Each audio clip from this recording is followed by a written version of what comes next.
Je vis dans la moitié supérieure de ma tête. Lorsque je sers du vin, je suis plus attentive à l'équité que lorsque je partage un gâteau. Je me détends quand l'orage gronde, je me considère à tort comme une autodidacte. J'aime l'effet stroboscopique sans le comprendre. Je vis dans une société libérale et gothique, je n'ai pas le goût de l'effort. Je n'éprouve aucune forme d'admiration pour les personnes encadrant d'autres personnes. Quand j'apprécie une revue, il suffit que je m'y abonne pour cesser immédiatement de la lire.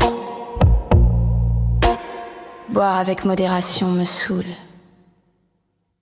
J'aime l'apparence ésotérique des tests et Rorschach. Je ne réponds pas aux questions rhétoriques. À l'inverse de Salvador Dali, je ne me souviens pas de ma naissance. Je trouve l'art contemporain périssable. Je n'aime pas être léché par un chien. Je touche trop mon visage machinalement.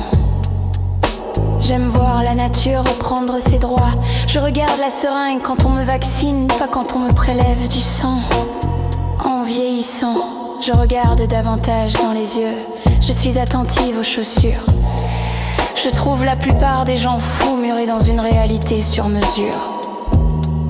J'aimerais être une touriste temporelle pour découvrir les âges d'or des lieux.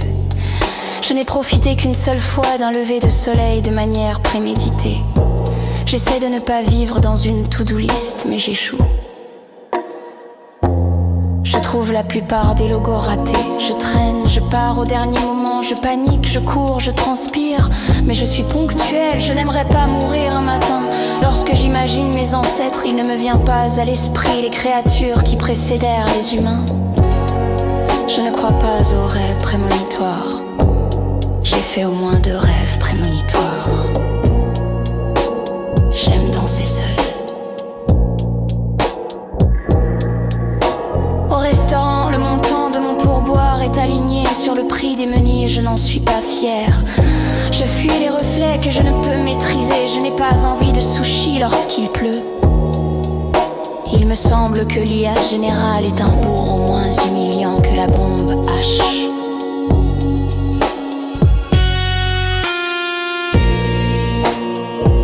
Je reconnais certains animaux à leur odeur, mais seulement quand ils sont morts et cuits.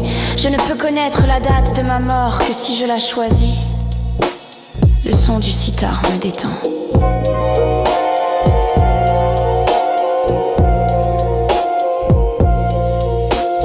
En train, j'aime surprendre les voyageurs profitant des tunnels pour vérifier l'état de leur coiffure dans la vitre. J'aime les gens qui s'inventent. Je me sens parfois comme une orpheline de Dieu. J'ai vu des cadavres frais, mais je n'ai jamais assisté à la mort de quelqu'un. Je me demande si le mot coupable a inspiré Guillotin. Le mot vinyle m'évoque la musique, les gants en vinyle m'évoquent un toucher rectal. Je n'ai tué personne directement, indirectement, il m'est impossible de le savoir. Je m'endors facilement dans les transports en commun. J'ai raté des trains et j'ai raté des gares. J'ai tendance à idéaliser les ouvrages que je n'ai pas le courage de lire. Je me demande si je verrai un jour des astronautes marcher sur la Lune, comme mon grand-père prétend en avoir vu autrefois. Je trouve que l'expression se reproduire conviendrait davantage au clonage. Le son du ressac me procure un bien-être immédiat. Je me demande si Dick Rivers comprenait l'anglais. J'aime le reflet des enseignes en néon sur le sol humide les soirs de pluie. Je trouve cruel et farfelu de nommer un nouveau-né. En rêve, j'ai survolé une immense prairie dans laquelle gambadaient des milliers d'animaux m'ayant nourri. Je ne sais pas situer le rose dans le spectre de la lumière. Je me demande qui a bien pu raconter aux restaurateurs chinois que leur plat s'accorde avec le vin rouge quand il est glacé. Je m'interroge sur le niveau de schizophrénie des roturiers propriétaires de lévriers afghans.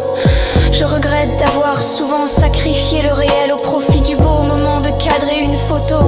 Face à une étendue de renouée du Japon, j'ai fait l'expérience cruelle de la solastalgie. Si j'étais riche, je vivrais en Italie.